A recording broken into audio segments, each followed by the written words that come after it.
বিসমিল্লাহির রহমানির রহিম।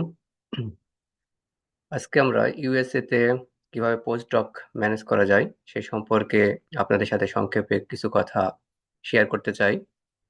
ইউএসএ প্রফেসররা চাইলেও আহ, নিজের ইচ্ছা মতো পোস্ট ডক হায়ার করতে পারেন না।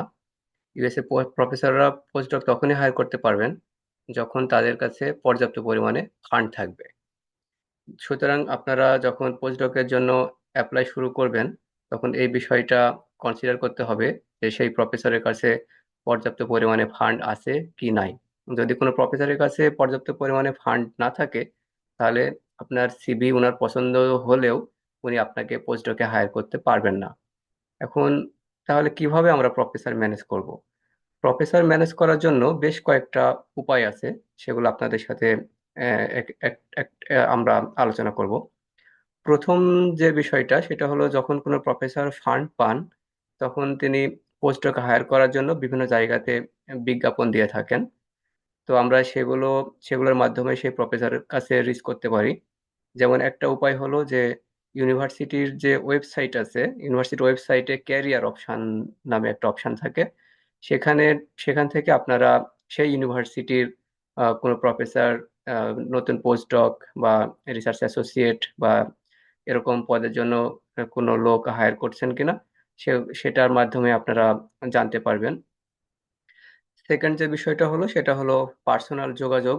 ব্যক্তিগত যোগাযোগের মাধ্যমে আপনারা জানতে পারেন। অনেক প্রফেসররা তাদের সাধারণত এক্সিস্টিং যে ল্যাব মেম্বার থাকেন, তাদের মাধ্যমে অনেক সময় পোস্টডক ওনারা খুঁজতে পারেন। বা অনেক সময় পাশের ল্যাবে যদি তার চেনা জানা কোনো পিএইচডি স্টুডেন্ট বা পোস্টডক থাকে, তার মাধ্যমেও উনি পোস্টডক পোস্টডক খুঁজতে পারেন। সুতরাং যদি ইউএসএ আপনার পরিচিত কেউ পিএইচডি স্টুডেন্ট বা পোস্টডক করছেন এরকম কেউ থাকেন, তাদের সাথে আপনারা পার্সোনাল যোগাযোগের মাধ্যমেও আপনারা প্রফেসরকে রিচ করতে পারবেন। থার্ড বিষয় হলো, থার্ড নাম্বার হলো যে, আহ, প্রফেসররা অনেক সময় লিঙ্কডইনে তাদের ল্যাবে যদি কোনো ভ্যাকান্সি হয়ে থাকে, তাহলে সেখানে তারা পোস্টডক হায়ার করার জন্য আহ, বিজ্ঞাপন দিয়ে থাকেন। সেখান থেকে আপনারা প্রফেসরের সাথে যোগাযোগ করতে পারবেন। আর চতুর্থ নাম্বার হলো যে, ইউনিভার্সি পোস্টডক পোস্টডক জব.com, এই এই ওয়েবসাইটে আপনারা আপনাদের যে সাবজেক্ট আছে, সেই সাবজেক্ট অনুযায়ী আপনারা চাইলে সেখান থেকে পোস্টডক পজিশন ওপেন হয়েছে কিনা সেটা যাচাই করতে পারবেন। আর সর্বশেষ যে বিষয়টা হলো, সেটা হলো,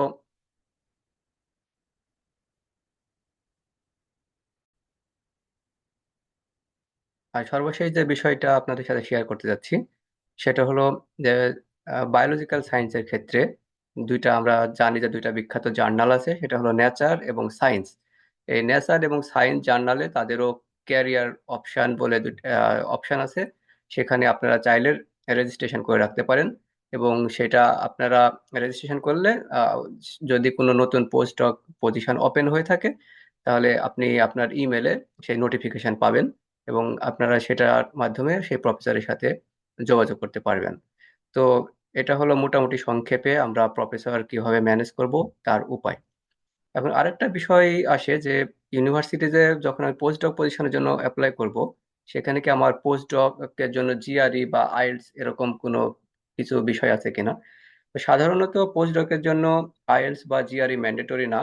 তবে এটা ইংলিশ প্রফিসিয়েন্সির জন্য অনেক ইউনিভার্সিটি একটা সার্টিফিকেশন চেয়ে থাকতে পারে। যদি আপনার মিডিয়াম অফ ইনস্ট্রাকশন ইংলিশ হয়, আর আপনি যদি সেই সার্টিফিকেটটা আপনার পরীক্ষা কন্ট্রোলার, ইউনিভার্সিটি পরীক্ষা কন্ট্রোলারের কাছ থেকে এরকম একটা সার্টিফিকেট নিতে পারেন যে আপনার মিডিয়াম অফ ইনস্ট্রাকশন অনার্স ও মাস্টার্সে ইংলিশ ছিল, তাহলে অনেক ইউনিভার্সিটি সেটা অ্যাকসেপ্ট করে। সেক্ষেত্রে আপনাকে নতুনভাবে আইএলটিএস বা জিআরই দিতে হবে না। আর যদি এরকম কিছু না থাকে, তাহলে সেক্ষেত্রে অনেক ইউনিভার্সিটি তারা নিজেরাই এই ইংলিশ প্রফিসিয়েন্সি টেস্টের জন্য এক্সাম আয়োজন করে। সেখানে আপনার কিছু সার্টেন একটা ফি দেওয়ার মাধ্যমে তাদের তাদের সাথে আপনি যোগাযোগ করলে তারা আপনার ইংলিশ প্রফিসিয়েন্সি টেস্টের জন্য একটা টেস্ট নেবেন। এবং আপনি যদি সেই টেস্টে পাশ করেন, তাহলে আপনি সেই ইউনিভার্সিটিতে পরিচয়ের জন্য অ্যাপ্লাই করতে পারবেন। তো এটা গেল আইএলটিএস এর বিষয়টা।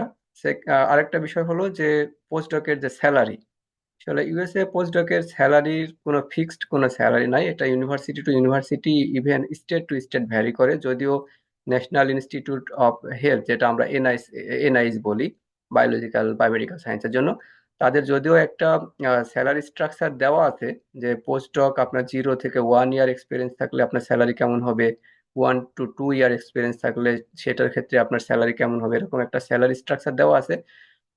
তারপর সব ইউনিভার্সিটি সেটাকে ফলো করতে পারে না। পোস্টডকের স্যালারিটা বেসিক্যালি নির্ভর করে, যেহেতু এটা প্রফেসরের সফট মানি বা প্রফেসরের ফান্ড, সো প্রফেসরের উপরেই অনেকাংশে নির্ভর করে। একজন চাইলে প্রফেসর আপনাকে একটু বেশি বেশি স্যালারি দিতে পারেন, বা উনি যদি চান তাহলে একটু কম স্যালারিতেও হায়ার করতে পারেন। সুতরাং আপনারা যখন ইন্টারভিউ দিবেন এবং যদি মনে করেন যে উনি আপনাকে হায়ার করবেন, তাহলে এই বিষয়টা প্রফেসরের সাথে সরাসরি কথা বলে নেওয়াটাই ভালো।